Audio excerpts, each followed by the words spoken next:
Hey there, Periscope. I am jumping on live. All right.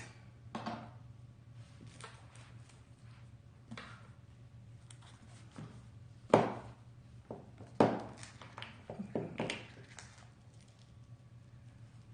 right. I'm logging in, so hopefully we're good to go. Let's see here. We're gonna connect. Hello, everyone. Can you hear me? Hi. So sorry about that, guys. Hi. Oh, goodness. Dominique, they are ready for you. Oh, Take wonderful. it away. Take it away. Awesome. Guys, I sincerely apologize. My connection was fine earlier on, but the network team here, they came to my aid a little too late. So I am on my own personal hotspot today. That's why you gotta have backups, right? Technology is technology. Yes.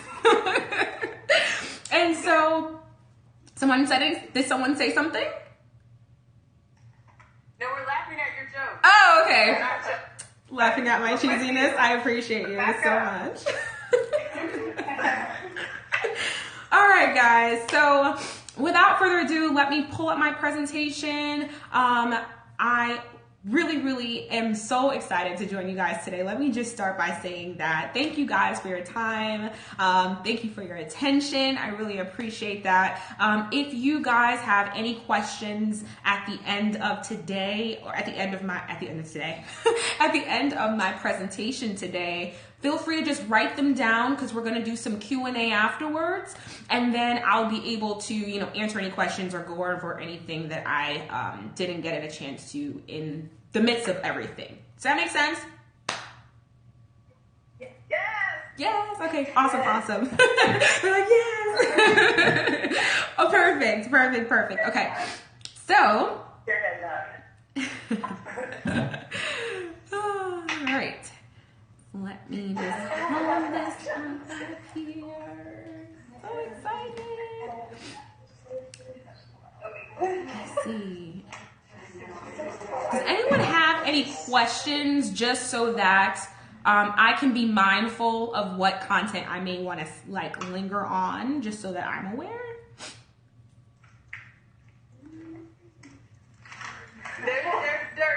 You can't hear their head nods or shaking, so they're like, no. Oh, yeah, no. They're like, no. Okay, good.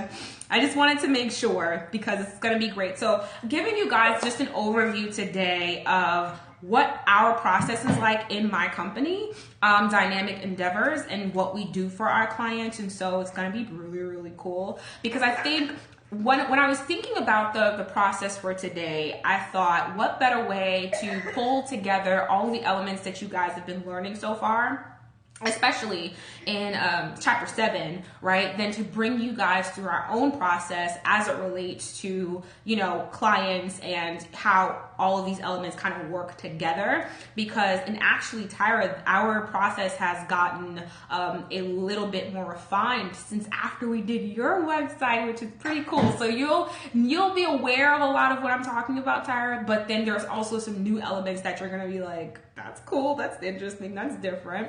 So I'll be sharing that with you guys today, just to give you some insight into the agency.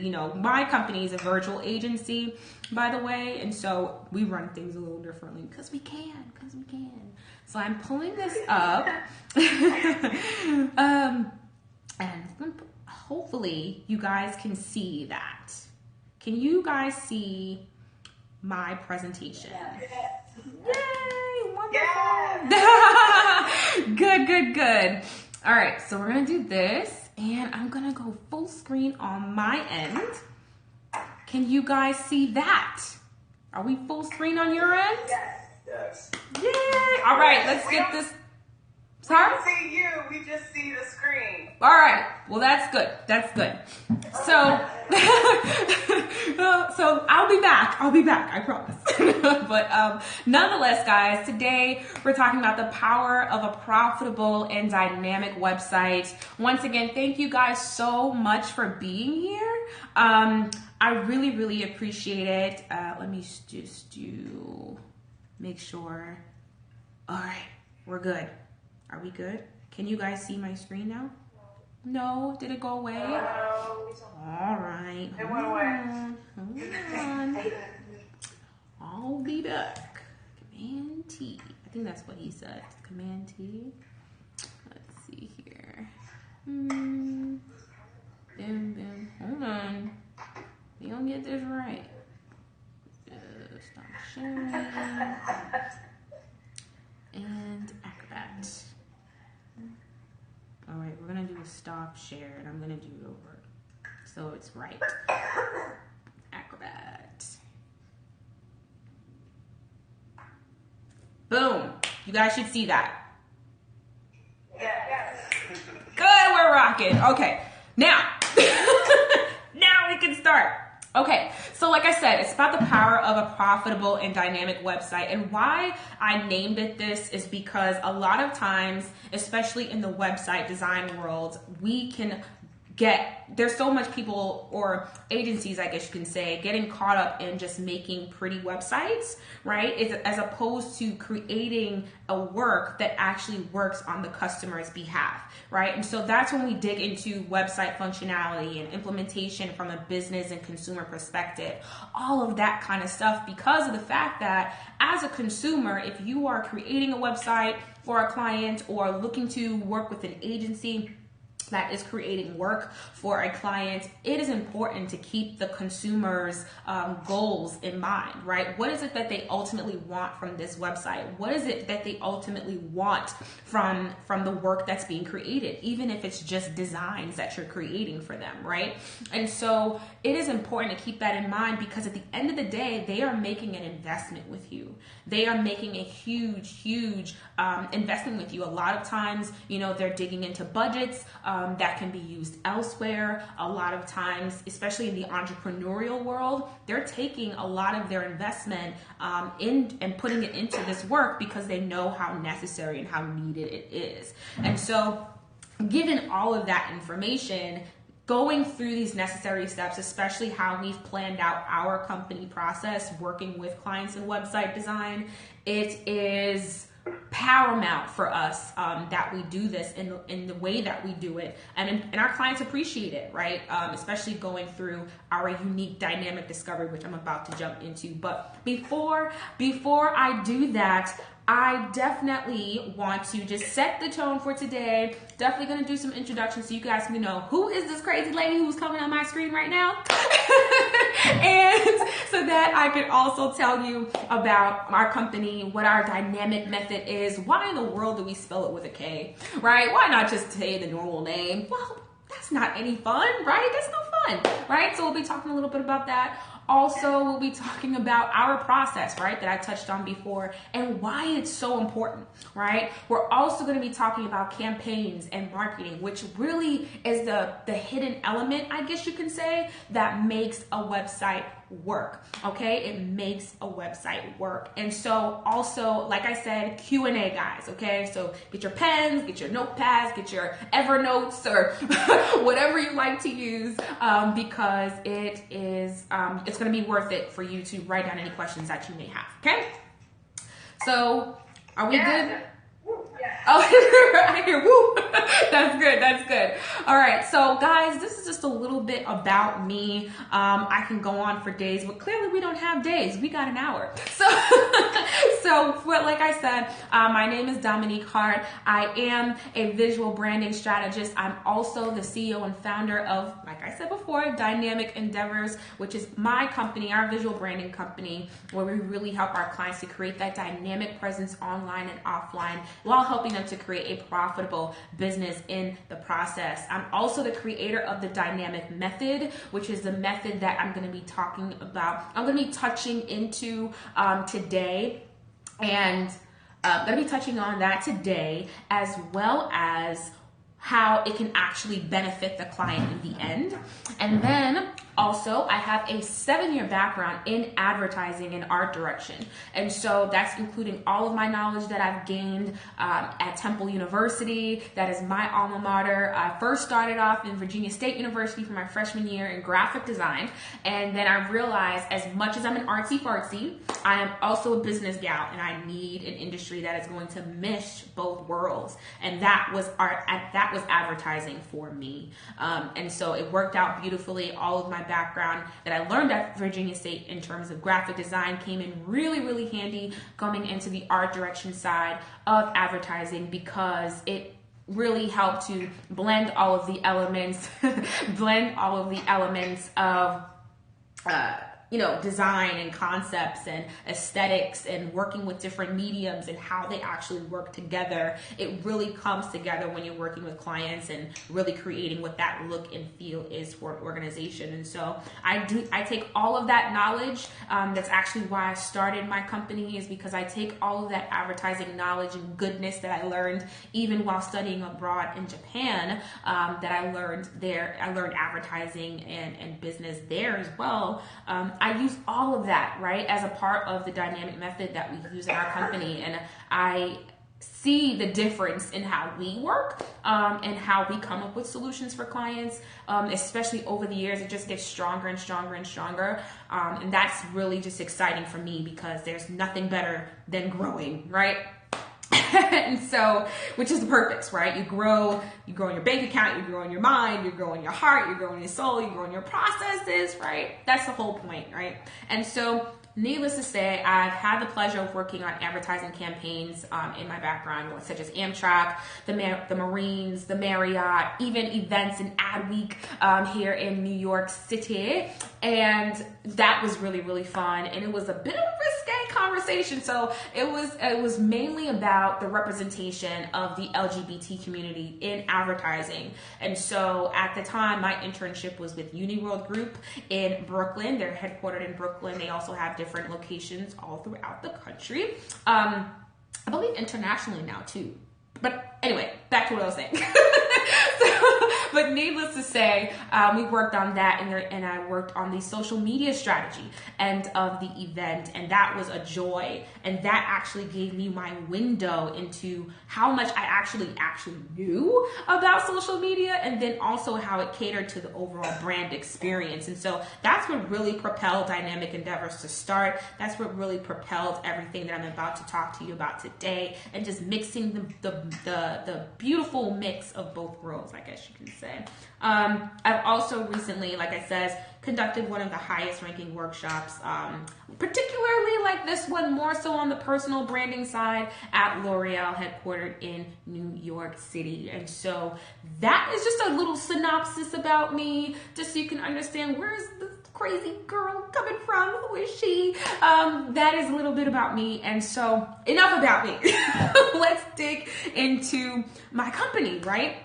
And so this is important in terms of, just how a client may relate to a company, or relate to having a company actually execute on their behalf, because there is kind of a buffer period between when a client actually starts and when a client actually, when a client is interested and when a client actually becomes an actual client, like they're interested, they're ready to buy, all that good stuff. And it pertains to the essence of the company, like why we actually start the company.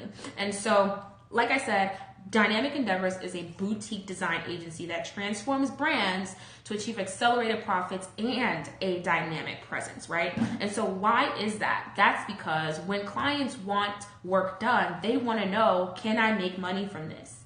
I don't want it just to look pretty, which is something that we often face, right? I don't want it to just look pretty. I actually want it to work on my behalf, right? And so that's the essence of connecting both worlds, and how we create it to be what we call dynamic, right? The other part of the dynamic method, right? You've heard me talk about this dynamic method, and I'm the creator of this dynamic method. What is this all about? It's also known in the company as the essence of being dynamic. Sometimes we often say it's the essence of being a dynamic creator. Why? Because behind just creating gorgeous websites for our clients and creating gorgeous systems for our clients, or any kind of other services that we offer, it is important that we relate to them how much we are aware and how much we believe in them to actually be the dynamic creators that we know for them to be, right? They are creating, with our clients, they're creating works that have never been done before. I.e. Tyrha, right? Tyrha has done some amazing events when the context has not been talked about before, or there may be information shared that not a lot of people are sharing. We consider that to be dynamic, right? Because that is saying, I'm going to create this work, I'm going to execute this task, I'm going to execute this vision in a way that has never been done before, or maybe never in a way that I have seen it done before. So I think that that's really something that is interesting about us, is because it's not just the work, it's the essence behind the work. And I think that's really, really important, not just so much on our end as a company, but also on the client end, for them to understand that their work is deeper than anything that they can just produce or that they can just create, right? If it's a product or a service or whatever, it is deeper than that. And so oftentimes our clients even say to us, I never really thought about the story behind what I do. And we make sure that that is a part of the story, because it makes every aspect of the experience of creating their websites for them that much more meaningful and that much more insightful for us as the creators on their behalf. Does that make sense? Yes. Awesome. So let's dive into the dynamic process, right? So this is our own unique process, right? Like I said, dynamic is spelled with a K. Now you can kind of understand why. You'll understand even more so why in a quick moment. But like I said, it's spelled with a K, right? Anytime you hear Dominique, dynamic is always spelled with a K, because we can. Okay?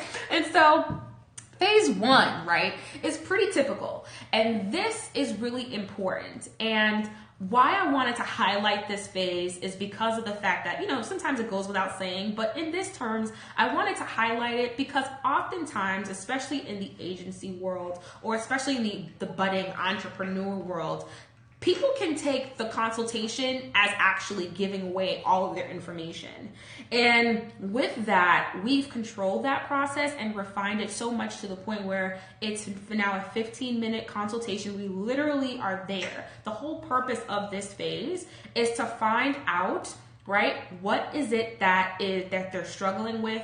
What is it that they're trying to execute but don't know how to? Or what project are they looking to create but they may not know how to navigate the waters in terms of getting to that point, right? How do we actually do that? And so with that, anything more than 15 minutes is because they have more of a complex problem, and then we're trying to navigate what that is. But it literally is set in stone so that we can pinpoint what direction are we going to take them in. It's not necessarily a consultation where we're telling them, oh, do this, X, Y, and Z, and you'll be fine. It's what is the problem? How can we help you? How can we navigate the process and actually bring you through to a solution that is actually going to work for your good and not just prolonging time, right? So that's how we operate there.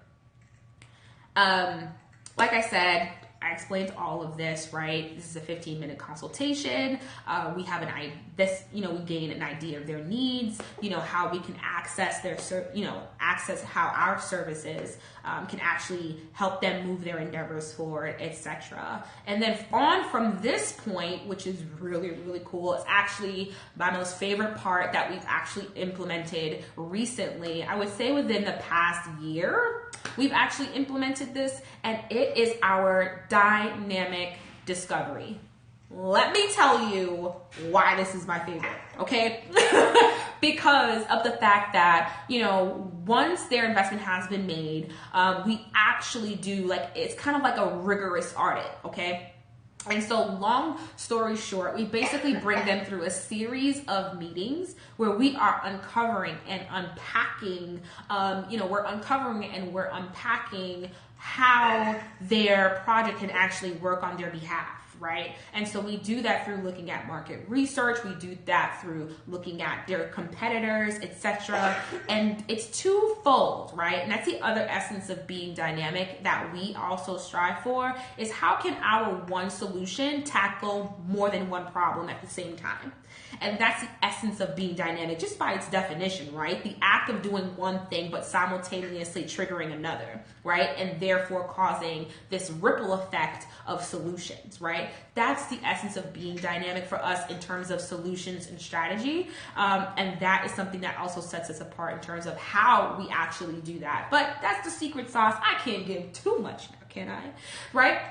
And so in our dynamic discovery, that is what I tell my clients. It's almost like it's your time to dream, I guess you can say. I always tell them that because of the fact that you'd be surprised how many times you'll be focused, or the client will be focused on one particular idea, right? But as we go through discovery, they'll get an idea for something else, or something, or an idea for an event, or an idea for a program, especially if they're coaches or consultants or, things, or speakers, right? They often get ideas as we go through the process, because they're now realizing, oh my goodness, here's this hidden element that I did not consider before. And now I have all these budding ideas. Wow, right? I get that all the time. It actually makes my heart sing.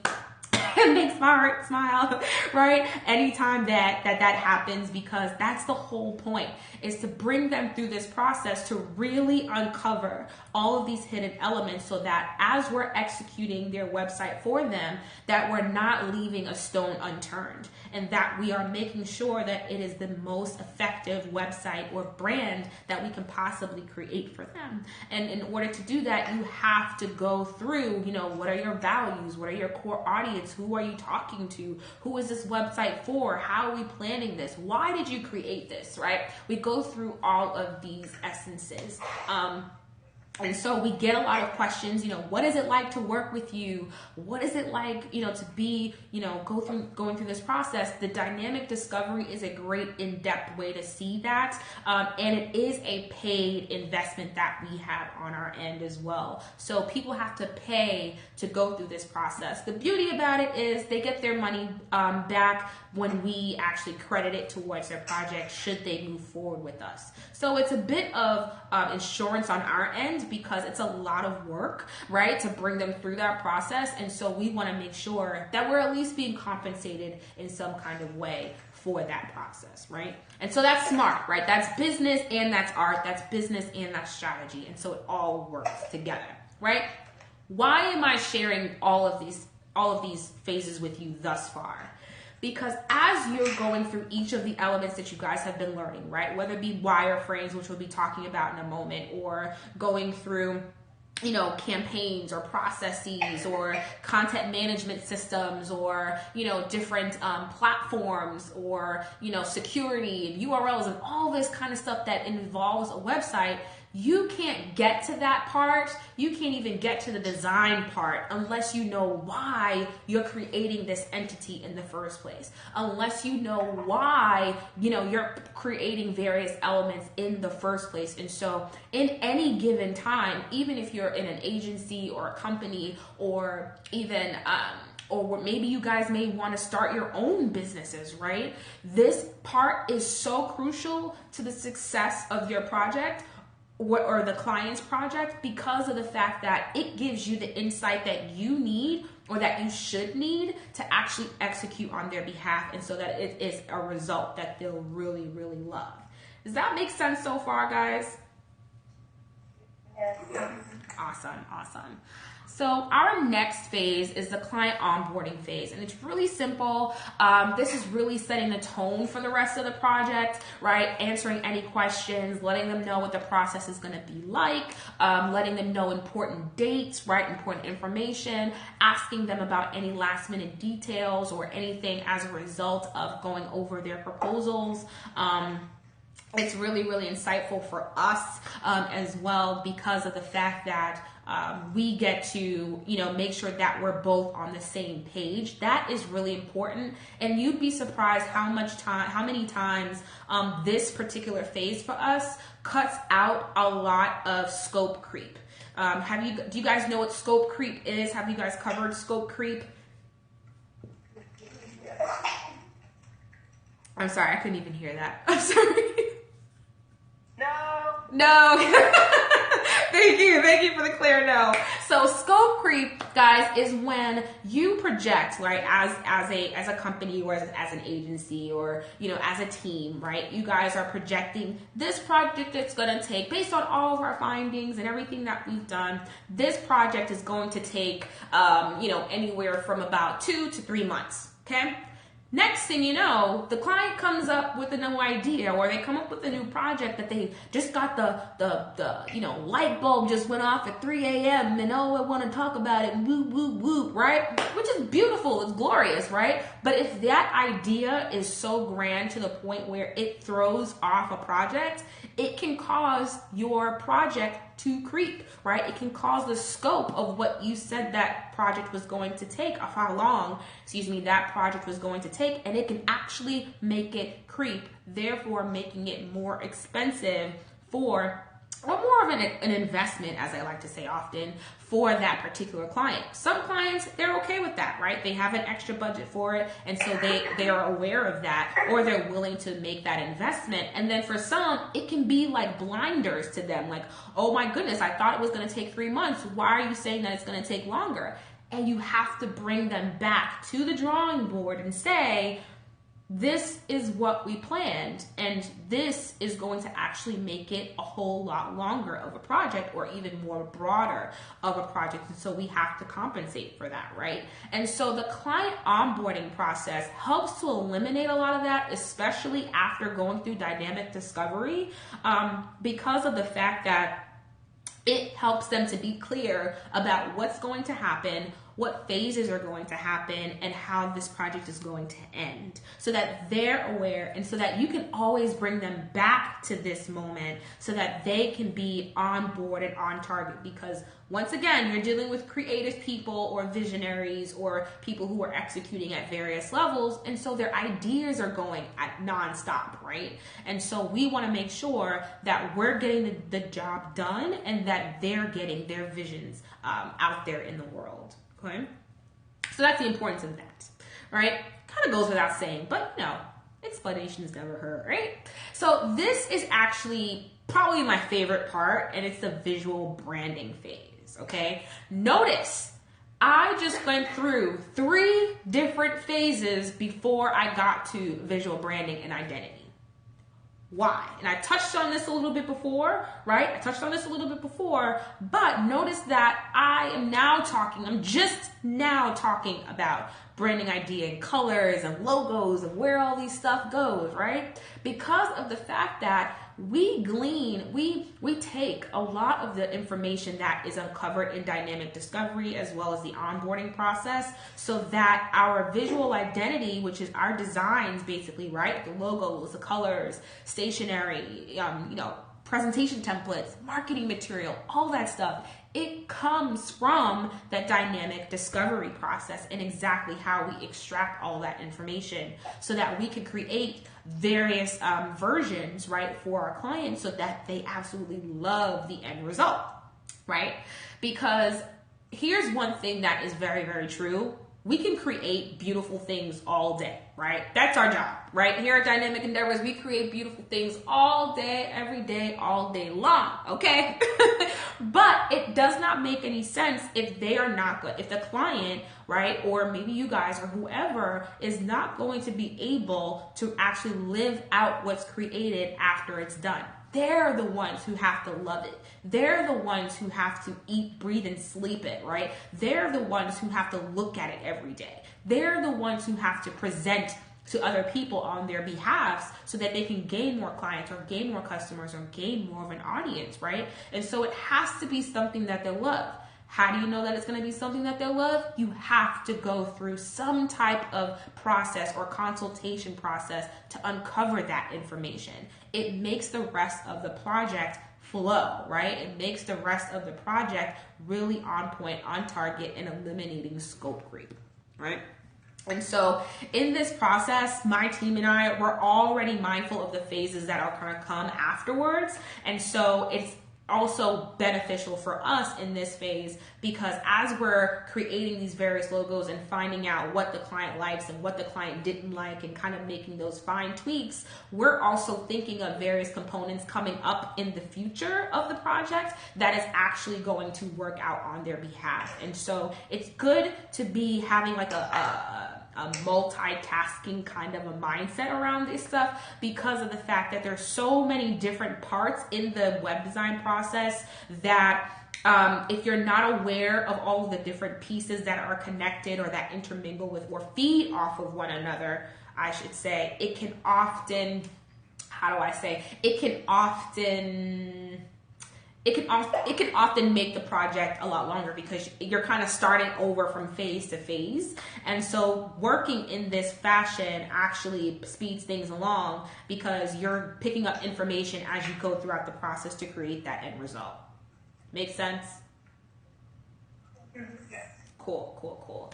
So this is, and the other part about why this part is really important, clearly, is because this is where all of the materials for where all the web design process is going to come from.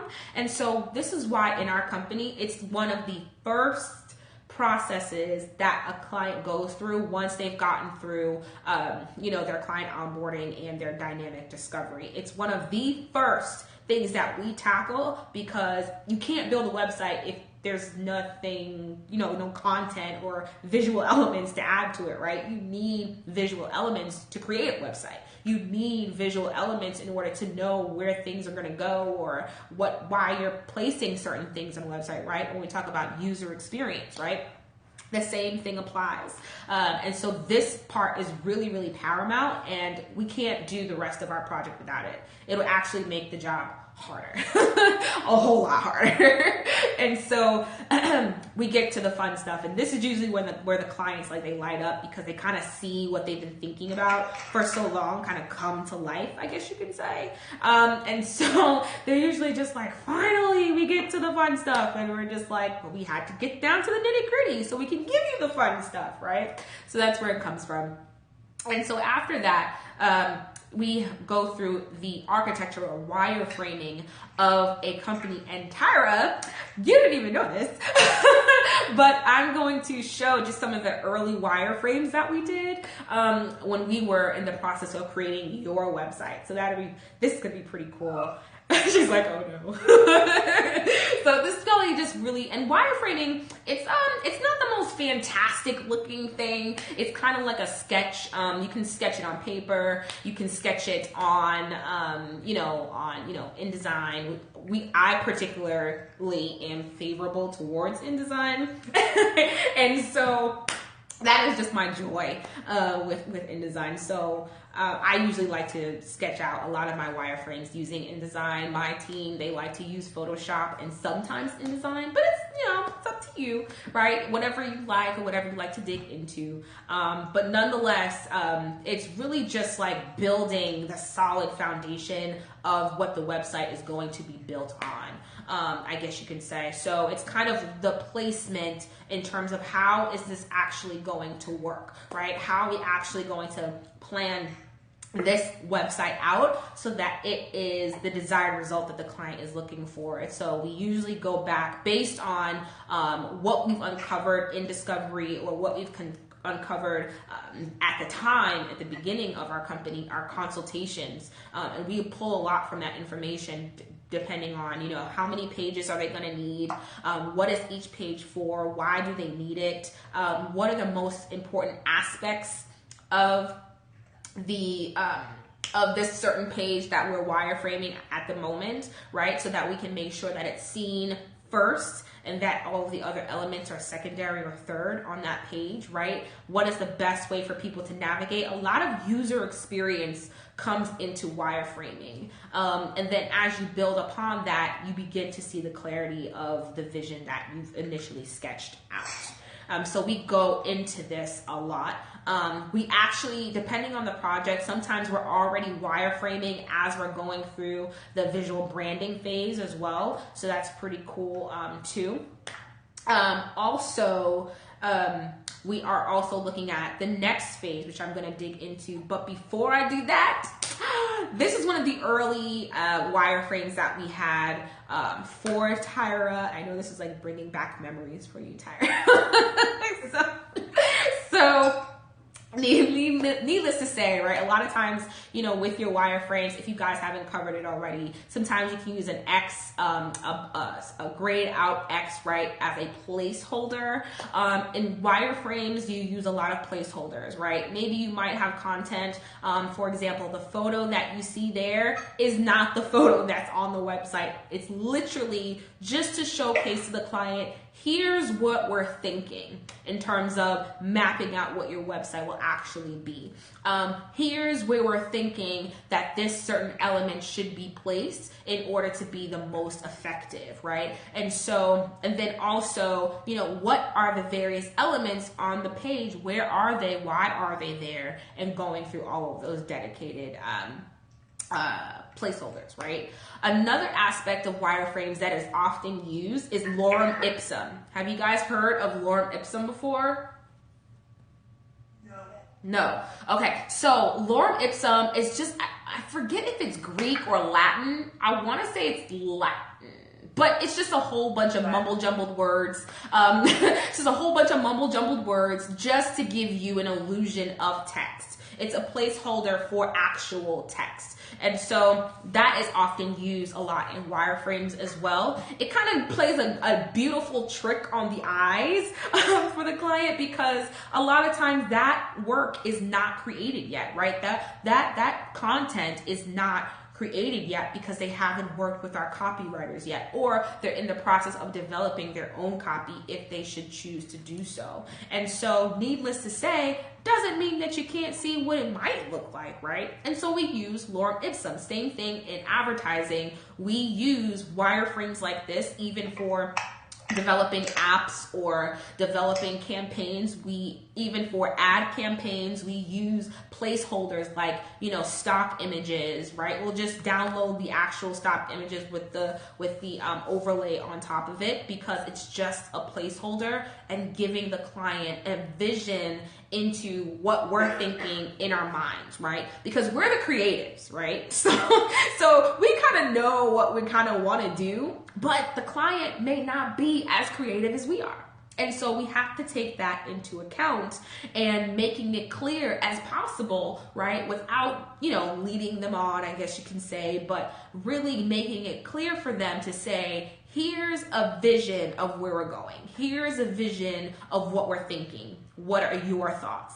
And that creates another conversation of us learning more about what's important to them, what they feel very strongly about. That helps us to learn about their processes as well, and also helps us to gain clarity on, you know, why they're saying what they're saying, as opposed to just saying, oh, I want, you know, for example, I want meet the team on the left. Well, why do you want it there? Why is that important? And we'll go through a lot of that. Same thing, you know, research and innovations, news and events, right? Maybe we want to switch those things. Maybe we want to reorganize various things. How do we do that, right? Maybe they don't like a particular picture that we thought that they would love. That gives us also deeper insight. So this phase here, it's not the most beautiful phase. Sometimes it doesn't even look this great. And sometimes it's literally just a white page with just placeholders, right? And then as we go through the development phase, we kind of fill in those spaces as we go along. And then for some clients, it's a little bit more straightforward. So we're able to execute some elements, but keep some and, you know, work around and work in that capacity. So did this make any sense to you guys?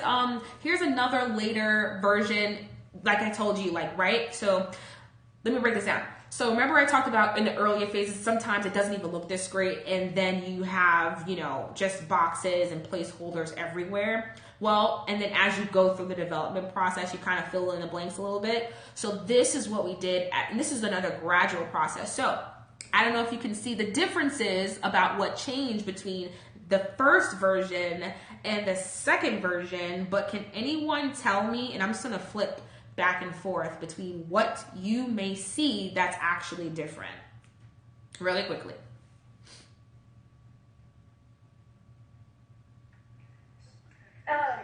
On the second one, in the last of the like 3 boxes down below the computer picture, that changed. Instead of being all text, there's an image. Yep. And notice how meet the team was at the beginning, right? But then as we went through the phase a little bit more, we actually figured it out. Tyrha actually is like, you know what? Let's put it on the third one. And that gave me insight at the time, right?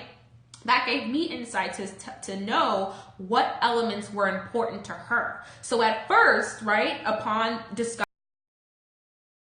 and upon unpacking all of these different things in terms of consultation wise, right, I thought, based on what we covered, the team aspect, people wanting to get to know the team would be important. But as we gone through the versions, she's just like, no, it's important, but it's not that important. Actually, what's more important to me is that they see our work. And so that was actually the first element that we've created to be a part of that process. And so any other changes that you guys can see, I'll flip back and forth for you. The color scheme changed slightly. Yes, exactly.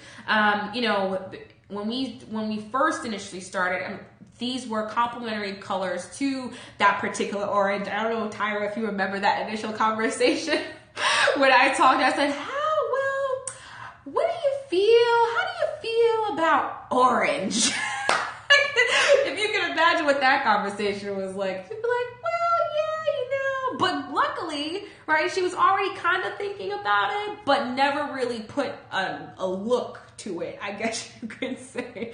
And so she's just like, as long as it's not like bright orange or whatever, and I was like, no Nickelodeon orange over here, right? And so we have more of a warmer tone, right? Because there's more there's depth to what they execute in their company, right? It's not all kicks and giggles, right? It's really a story. It's really information that's going to change people. It's going to really actually help their communities, right? As a result of the clients that they have and the work and the events that they put on, right? And so that catered to just the element of me using various complementary colors. Once again, like I said, my understanding of complementary colors and, monotones and all that good stuff came from my graphic design background in graphic design at Virginia State University. Once again, this is kind of an example as to where it came into play. That happened when I used this particular color as a complementary color to the type of orange that we were going for with her. And then she was just like, what about blue? And so we worked on blue. I said, all right, let's try blue. And it actually complemented it a whole lot better based on taking her suggestions and having that feedback. Do you guys see how that client and that client customer experience is so valuable? Yeah. I have a question. Sure, go for it. Quick. I don't know where the microphone is. They're all on the ceiling. Oh, the microphone. Have you ever had a client who didn't know what they wanted and everything you suggested they just didn't know, and you kind of just had to start it from scratch and kind of go through the whole process alone? Or do you think that they kind of know what they want as they go? When they see it, they know what they like and don't like. Yeah, that is an awesome question, because I have had clients like that. Even I've had prospects who've wanted to work with us in a website capacity, but they just didn't know exactly what they wanted.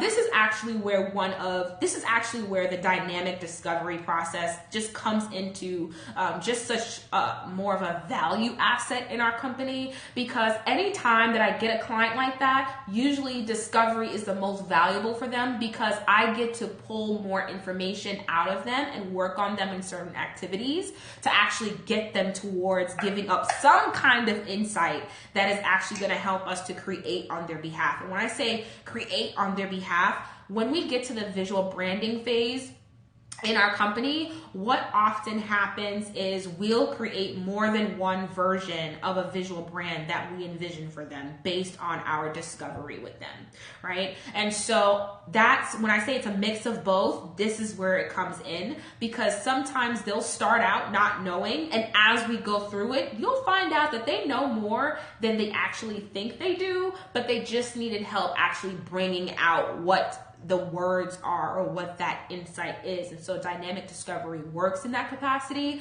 And so when we get to actually creating the different versions for them, they actually love that, because of the fact that after all of the information that we've pulled from this dynamic discovery, we're better able to create various versions for them based on that information we've found. And so what actually ends up happening is they're just like, oh my gosh, I never thought about that. I really like this. And sometimes, and this is probably, when I tell you the visual branding part is the most fun part for me. Well, not the most fun part, because I love discovery for a meaningful standpoint, but visual branding is actually more fun for me, because a lot of times we'll get surprised as to what they'll love. And not just like, but love. And that's very, very important, because of the fact that, we want to make sure that it's not just something that they'll like and enjoy, but it's actually going to be something that they're actually going to love. And so sometimes they'll surprise us. We'll think that they'll love version 3, but they'll actually love version 1. And we'll ask them why, right? And we'll say, can you tell us more about why you love version 1? We'd love to know, all those different things. And they'll go through and they'll explain why. And lo and behold, thankfully, we've gone through discovery, because everything they're saying matches up with what we found in discovery. But also, it gives us deeper insight into why they love a thing. And sometimes they do have to see it in order to believe it. They do have to see it in order to put their vision to that art, right? And so yes, it does, long-winded answer, but necessary one. But yes, sometimes we do get clients who don't know what they want, and that's why that dynamic discovery process, or whatever process you guys may ultimately create or implement, is actually going to be that much, much more valuable in the process of creating that end result. Dominique, can I jump in really Sure. fast? Can you really fast? Let me also share, because I didn't know we were going to use my website. I know. But let me also share with you, class, that in creating this website, I understood the marketplace in which I was operating in, Yes. in terms of developing a PR marketing agency. So when I came to Dominique, I knew my top-end competitors, which were Edelman, Fleischman, Burson Marsteller, who I aspire to be, right, as well as who are my head-to-head competitors, especially in New York, and what I liked about their sites, what I didn't like about the sites. In terms of the color palette for this particular website, orange is our dominant color, because if you look at Home Depot, if you look at Voya, if you look at other Fortune 50, Fortune 100 companies that are using orange, orange has a meaning of abundance, of empowerment. It's just beautiful meaning, which is what our company is about. Yes. The addition of the blue, and why I changed it to blue, is because when I looked at the high-end competitors that I'm aspiring for us to be in that company, and these are $25 million, $50 million, $100 million in annual generating revenues types of companies. Mm-hmm. Blue and white are their dominant colors. Mm-hmm. So I wanted to infuse blue. Mm-hmm. Blue is IBM Business Blue, Procter & Gamble Blue. A lot of your Fortune 500 companies, Fortune 50, definitely have blue to show seriousness, and all kinds of other structure and just business blue. So that's why I changed the colors from what was initially presented, that reddish autumn type of color, like a plum color, blue, to show that LAI Communications is creative, yet at the same time always means business, and will always do good business on behalf of you who are our clients. Yeah. So, I mean, she's not a lot of this stuff takes a lot of time, thinking and investment before you even start the fun stuff, as Dominique is saying, in terms of creating it and bringing it to life. Yeah. So I'm just giving you backstory. Yeah, I love that. Thank you for that. I have a question. Yes. What do you tell a client that doesn't really have like design skills and they're very adamant about something that just doesn't work on the website, like having a giant logo where you can't really see the page? Yeah. What would you tell a client that doesn't want to change? Oh, I love that question. What I love to do is I love to prove them wrong. So I will always, one thing that's really, really important about how I operate in my business is I'm always honoring the client's decisions, right? I'm always honoring their opinions, right? Even if I don't feel that it's the same, because it is important that they love what the end result is going to be, right? And so I'm not the one who's going to eat and breathe and sleep this brand when I'm done. It's them, right? But also I take the stand as the professional to know what's going to work and what's not going to work and why, right? And so that why piece is really, really important. A lot of that comes from education, right? Educating them that giving them information about why it's not going to work, because that, once again, I am the expert. That's why they're coming to me, or that's why they initially trust me. And so I want to make sure that I'm giving that information so that they can also learn and that they also can be aware. But also how I love to prove them wrong, especially when I know like what they're asking for is just like, come on, man, really? It's just out of the water, right? And so what I'll do with them is when we get to those versions, those different versions that we create in the visual branding process, I will make sure that the team executes exactly what they wanted in one of the versions. So I am giving them exactly what they want in one of the versions. And then the other two, we're building off of that, but creating it in a way that we know will be more aesthetically appeasing. 9 times out of 10, they do not choose the one that they were so adamant about. Dominique, just so you know, you have about 15 more minutes. Okay, so we're going to speed on through this. Okay. But needless to say, we go through content strategy, right? So remember we talked about wireframing, etc. Remember I talked about a lot of those phases combining with one another. This is one of those phases. The content strategies phase is where they're often, they're working with content in terms of what photos, what copywriting, what kind of blogs, if they ever want to blog, all of those different things. Where is that content coming from? Where is that writing coming from? And so a lot of times they're working with our copywriters in this phase, and then we're filling in the blanks of what we did in the wireframes and the versions that they've chosen, and then we can kind of go from there. Then we also go into prototype development. Excuse me.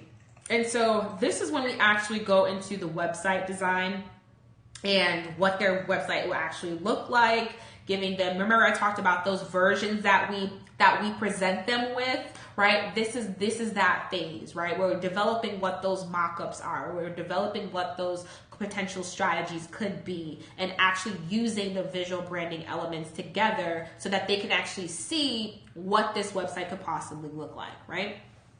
And then we get into the fun stuff, right? We get into design. So once we've agreed on, the finalized prototype of what their actual mock-up website will actually be, then this is actually where we go into execution.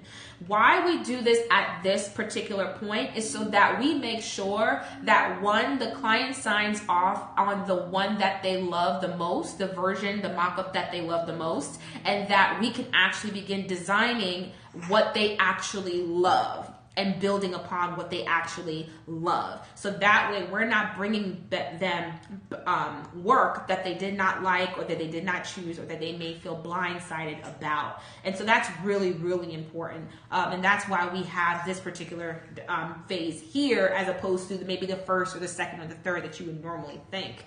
We want to make sure that our time is being utilized wisely. So once again, like I said before, we're not going up on, scope creep. And so also same thing about building and developing, right? What content management system are we going to build on? Most of the time for our entrepreneurs, we're building on WordPress. It's usually more so like the medium and larger companies that we have conversations around development. And so development meaning like starting from scratch with like HTMLs and CSS and all that good stuff, coding stuff. My team takes care of the coding stuff. I am not a coder. Okay.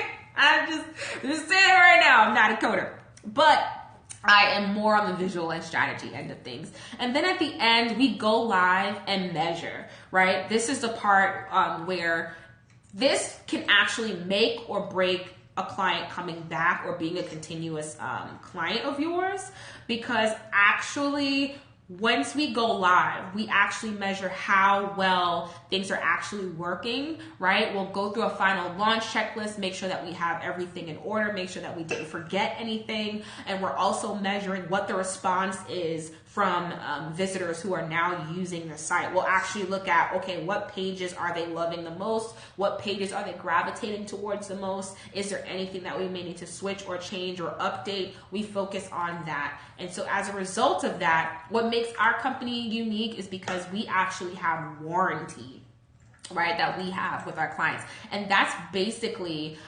where we are literally paying, like I said, we're paying attention to how people are using the site. Are any links broken? Does anything need to change? Sometimes the client will come back and say, hey, I noticed that we put a button here. I'm wondering if we can change it and put it somewhere else because I'm noticing that people are finding a hard time navigating to it and I want to make sure that they're getting to something. Whatever those things may be, you can't just build something and launch it out with and think that it's done, because you also have to think about how the client or how the customers or how the visitors are actually utilizing that information. And then we talk about marketing and strategy. This is pretty much self-explanatory, but we call it our marketing continuum. And that's when we go over marketing, right? How can we actually make this now work on your behalf by driving traffic to your website? And so we call this our marketing continuum. Yeah, and so the last phase is maintenance, right? So notice we have 13 phases. A lot of these phases are shorter than they actually may seem. So it's 13 phases, but it's not 13 strenuous, long, crazy, 8 months kind of situations. It's not necessarily that. And so, yeah, so in maintenance, we go over, maintaining the site. Do you need to, update blog posts? Tyrha, she does a lot of research, right? She is a doctor, people. She loves the research. And so a lot of times she's coming up with different insights, maybe different client news that are happening. And so we're always updating her news and insights part of her website, as well as any research that she has done or has been published in, etc. So that it is reflective of the wealth of knowledge that her company has. That's part of her maintenance plan that we often update for her. And campaigns and marketing platforms. This is just some insight that I wanted to give you guys. Landing pages are crucial to websites. Let me say this again. And I'm wrapping up here just so you guys know. So any quick questions or, anything you want to shoot me, just prepare yourself. Okay, so landing pages are so crucial because they help you with launches, right? Maybe you're launching a new product, or maybe you're list building, which is really important online, especially for online entrepreneurs. That's really, really important because it's how you stay in contact with your audience. That's really, really valuable. Also, sales pages, right? Anything that you're selling that you may want to just have one page focused on this one product or service. Sales pages are really great for that. And then you use that through landing pages, as well as free offers, right? Online, we call those freebies. Maybe it's a coupon code, whatever the case may be for e-commerce, same thing of that nature. So I wanted to make sure that you guys were aware of that. Social media platforms, right? How do we get the word out there? Marketing, right? We do that through marketing. So you have social media platforms where you can utilize your website on Facebook, Facebook Live, Facebook ads, Instagram ads, Periscope, right? I'm Periscoping right now, right? Right? Everyone's tuning in, right? Snapchat, Twitter, all those kind of stuff. You can even use your marketing in speaking, right? Getting the word out there by talking to multitudes of people. Now you have an influx of people coming to your website and actually using it, actually making it work. Webinars are great, right? Online presentations, summits, which is something that we do in our company. It's kind of like an event, in-person conference, but it's actually online, right? But we use these marketing platforms, and it's books, right? Books is actually a form of marketing as well. And you can use these platforms to actually enhance the beautiful work that you've done with your websites to make it work on your behalf. And it's something that I teach my entrepreneurs a lot about. I'll actually be doing a master class with my entrepreneurs tomorrow. And I'm really, really excited about doing that because it is going to be awesome. And that's pretty much it. Content marketing systems, Infusionsoft, Entreport helps you to manage your email list. Content management, WordPress, clearly, right? There's Adobe Muse, website development, right? And no Wix or Squarespace. No Wix or Squarespace. I'm not going to touch on this too long, but here's why. Because if you're building a sustainable business, you need to have a platform that is going to grow with you. Okay, you need to have a platform that is going to grow with you. And Wix and Squarespace are limited in a lot of regards in terms of plugins,